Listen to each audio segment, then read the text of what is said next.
What's up, Inspos, and welcome back to day 4 of the Inspire Your Space series.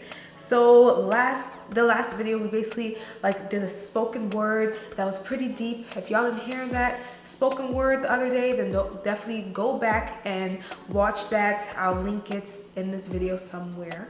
So today I want us to focus on just a little story that really embodies a situation of failure and how someone really gets through that particular moment and learns from it. Starting with the story, I hope you guys enjoy.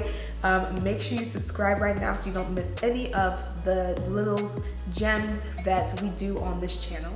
So one day there was a girl in her second year of high school that she's seen everybody in the class getting their driver's license. And then she said to herself, well, I can get one too. It's not gonna be that bad. So she signs up to start the process and realizes that, shoot, you have to take a class with it. So feeling annoyed and overwhelmed, she takes the class, but she doesn't really pay attention in the class. She's like, okay, there's more important things on my mind right now than taking a class on something that everyone's gonna eventually get anyway, which is their driver's license, right? So somehow she passes the class.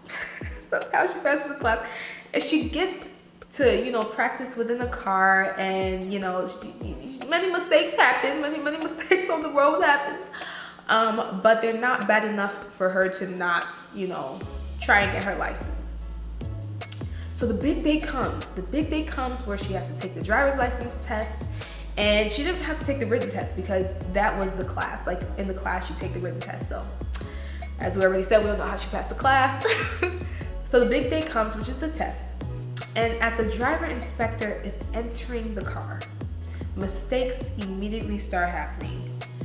The windshield wipers are on, the mirror is not in place, seatbelt's not fastened, etc. Shake my head. But it's okay because everybody makes mistakes, right?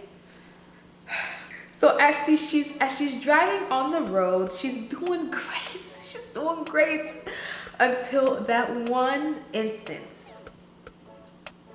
Yellow to red.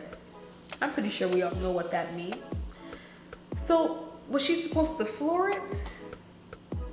Or was she supposed to stop early?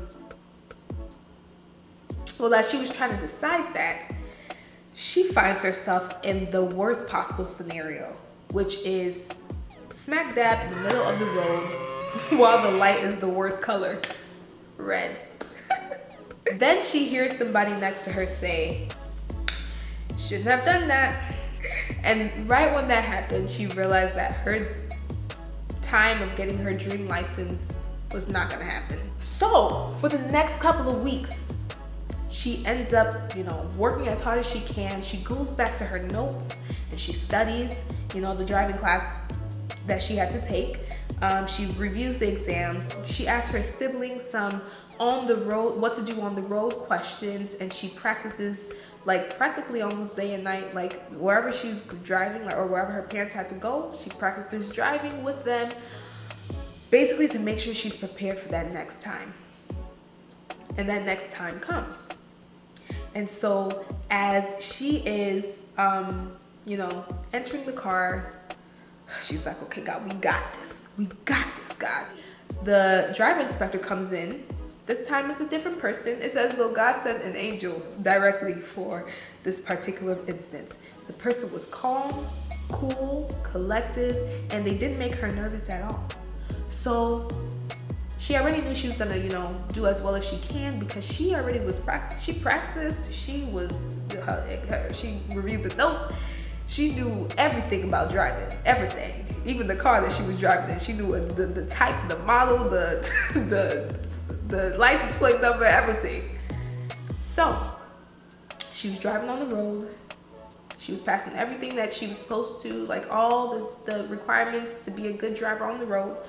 And that time came for literally, I'm pretty sure this happens to almost everybody, but the light is about to turn red. It's on yellow. It's about to turn red, and you got to decide, okay, what what is my life choice? Like, what is this decision I'm going to make right now? This is a critical moment. What are you gonna do? So what she does is she does the most comfortable thing at that moment, which is to slow down and let the car stop. So as she did that, she felt good about herself because this time she knew that she passed the real test. Long story short, she drives back into the driveway and the driving instructor says, "Ruth, you passed." Yes, y'all, so the story was about me. So I passed my driver's test, but first I basically had to fail. I had to fail the driver's test because I didn't take it as seriously at first, but honestly, that was one class. If there's any class you pay attention to, it is that class, because on the road, literally, there's lives at stake. Every single time you visit the road, there's always, things that could possibly go wrong, but if you focus and you pay attention, it'll always go right. I had to fail that one time, but I made sure that I wouldn't have to be humiliated twice. And so me getting my perspective right and my mind changed to learn from my first mistake and, grow in the process, not dwell on that failure, but use it as an opportunity to move forward and study and as a driving factor for me to actually be successful next time. So that was the story. That was my story. And I want to hear your story. First of all, tell me about did you ever, first of all, did you pass your first driver's test? If you didn't, what did you end up doing wrong and how did you learn from it? Second of all, where is a time that you, let me know a time that you may have failed in any other area and how you learned from it. Because I appreciate you guys always logging on to watch these videos and I hope it means something to you. But make sure you stay tuned for the next video in our Nobody's Perfect series as we assess how our mistakes can still give us value. Thank you guys so much for watching. Bye.